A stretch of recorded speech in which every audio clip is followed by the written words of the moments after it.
বাড়িতে যদি কাজকর্ম হয় না, বাড়ি ঘরের যা পরিস্থিতি হয় সেটা তোমাদের কি বলবো। তোমাদের যাদের যাদের বাড়িতে কাজ হয় তোমরা সবাই বুঝতে পারছো, বাড়িতে নতুন কাজ হলে প্রচুর ঝামেলা। তো যাই হোক, এখানে একটা বেড ছিল, আর বেড থাকলে তুমি যতই সাফ সাফাই রাখো, ক্লিন রাখো, তবু কিন্তু বেডের নিচে ঢুকে তো আর পোছা মারা যায় না, মানে কোনো লোকেরই সাহায্যে পোছা মারা হয়, তার জন্য অতটা ক্লিন থাকে না। যাই হোক, ভালো করে শ্যাম্পু ওয়াশ করেও আমি পুছে দিলাম। তারপরে যেহেতু এই বেডটা সেট হচ্ছে, কারণ এই বেড সেট হলে তো মোটেও পোছা মারা আরও সমস্যা। তো যাই হোক, আমার মেয়ে কিন্তু ভীষণ হ্যাপি। এখানে চাউমিন আর মিষ্টি দিয়ে আমি একটু এনাদের টিফিন দিয়ে দিলাম। আর তারপরে বাড়ি ঘরের পরিস্থিতি দেখতেই পাচ্ছ, পুরো এলোমেলো। আর বলতে পারো এই মিষ্টিটা আমি কিন্তু পেয়েছি হলো কি বলে সেটা, ছিল হালখাতা। তারপরে দেখতে পাচ্ছ মামারা চলে গেল, আর আজকে ছিল লাস্ট কাজ, আর আমি এখন বেডটা সুন্দর করে ক্লিন করে দিচ্ছি। আর প্রথমে তো বলি বাড়িঘর পুরোটাই এলোমেলো, কিন্তু বেডটা পরিষ্কার তো রাখতেই হবে, কারণ শুতে হবে। আর নতুন বেড হবে আর বেড কভার পুরনো হবে, কখনোই সেটা ভালো লাগে না। আর এই কুশন কভারগুলো আমি নিজে হাতে বানিয়েছি।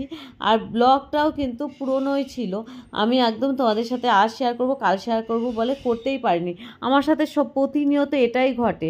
আর তারপর আমার ছেলে দেখতে পাচ্ছ বেডের নিচে ঢুকে গেছে, আর প্রচুর ট্যাডি আমার মেয়ের ছেলের মিশিয়ে উপরেও কত রয়েছে। তা আমি বললাম আলমারিটা পুরো ব্লক হয়ে আছে, ঠিক আছে কিছু অন্তত যা প্রয়োজন নেই ভিতরে দিয়ে দিই।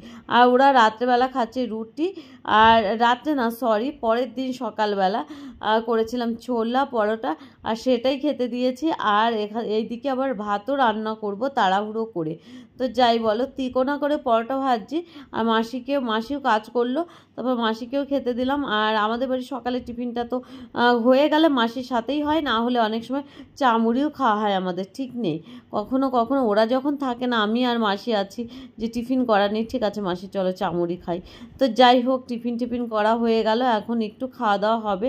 তারপর তার সাথেই আবার রান্নাও করছি। আর এদিকে প্রচুর কাজ ছিল, তোমরা দেখেছো, প্রচুর জামা কাপড় মাসিও ধুয়ে দিয়েছে, আমি ভিজিয়ে দিয়েছি, তারপর মাসি কেচে দিল, আমি মেলে দিলাম, মানে বলতে পারো একরকম ভীষণ কাজ।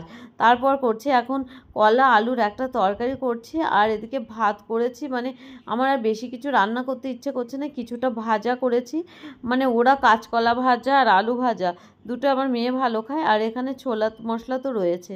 যাই হোক, এটা দিয়ে দুপুরটা চালিয়ে দেবো, আবার রাত্রেবেলা কিছু একটা করব। আর দেখতে পাচ্ছ আমার মেয়ে স্নান করে বৃষ্টি আসবে বলে ও চলে গেছে দাদার সাথে জামা কাপড় নিয়ে আসতে। কি বলবো তোমাদের, ও পারে বলো, পড়ে গেলে কি হতো। আর যাই হোক, আজকে ব্লগটা এই অবধি, কেমন লাগলো অবশ্যই বলো, টাটা।